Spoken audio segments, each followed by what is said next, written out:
แก้มสุกดำกันนั้นลงเก่าโหคอตั้งอันหยันห้องเป่าตั้งอันให้หมึกห้องเป่ากันนั้นอ่อน1ต่อถึง18หยันเดเฮ็ดเฮินมันแลเฮ็ดสั่งเสาลักเฮินมัน7เหลี่ยมยาวๆมันเอาเนื้อตั้งหลายมีเฮียนแลเอาน้ำจะเปียดตั้งหลายโลกันเสียมีเฮ็ดคงตีกินมันไว้เย้ามันป่วยใจขามียิงมันตั้งหลายให้เลยห้องเสียน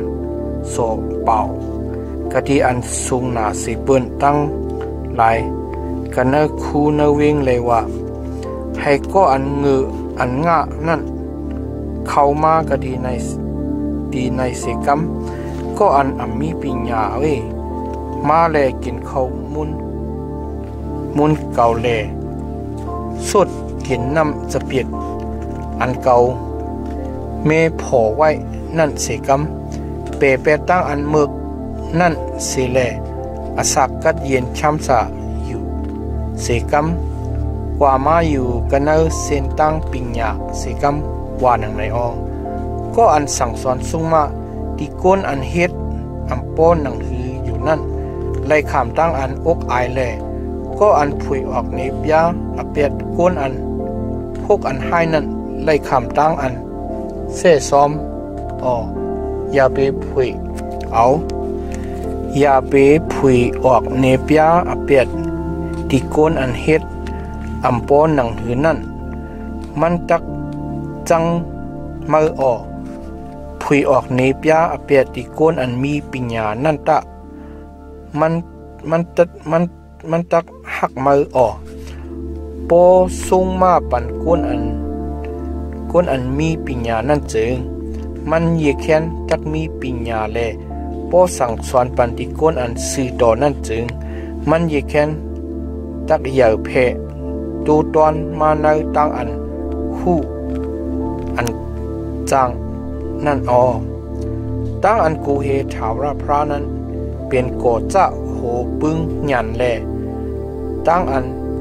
ผู้จักพระมันเจ้านั้นเป็นปิญญาลองมันจำกว่าปือเก่าแลมือวันมาจักนำมาแลขอบปีอสักมาจักเหย่เพตูตอนมาพอมามีญาณจึงญาณตักปันอจุติมาเลยพอมาเฮ็ดอันป้อนหนังหืออยู่จึงโตมาเว้จักเลยขำเปียดเมยิงอันเมือกนั่นลัดความลัดความเสียงแห้งหนาแลเงืองะหูกาสังลามันนั่งอยู่กะตีพักดูเฮือนแลกันเนอที่อยู่ที่นั่งที่อันทรงตั้งหลายกันเนอคูเนเวงสิเลห้องเอาเขาชื่ออันไต่ตั้งไปตั้งอันเป็นเขาชื่อนั้นจอมตั้งกว่าซื่อลีนั่นแลว่าให้ก็อันเงืองะอันเข้ามากะดีในสิกรรมก็อันมีปิญญาเว้น้ำอันลักเอารวมเอานั่นหวานข้าวมุนอันลักรวมกินเด็ดนั่นก็หวานหลีมันหลีหวานนั่นไหนก็อันหูรออันก้นป่าหิวตั้งหลายมีอยู่กะที่นั่นอีกตั้งลองอันแขกมียิ่งเจอนั่นมีอยู่กะที่ในที่อันลึกอันลำเมืองมรณะนั้น